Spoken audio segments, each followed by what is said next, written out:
It is illegal for NMC to meet and recommend the removal of the deputy party leader.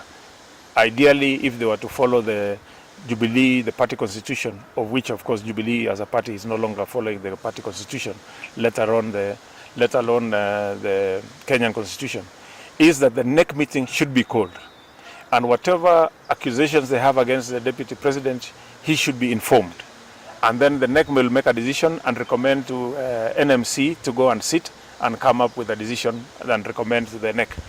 But now it is being done in the reverse. NMC meets, which, as was in my case, I don't think even the NMC ever sits. They just, Tuju just sits there and writes minutes as per instructions that he has been given by whoever is giving the instructions, and they do that. So I don't think there was any physical sitting.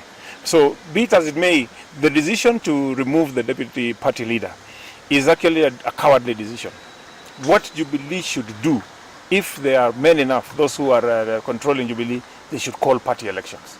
If they really feel that the deputy president has not been loyal to the party, has gone against the party wishes, then let them do what is gentlemanly enough, what is manly enough. Let them call party elections from the grassroots, something that we've been demanding for really, and nobody has listened to us.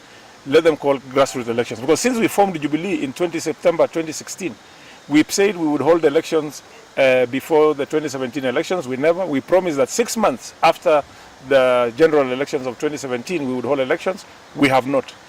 The time has elapsed, even with the registrar of political parties. If somebody went today to court and asked for the dissolution of the Jubilee Party, I'm sure they would succeed because it has broken all the rules.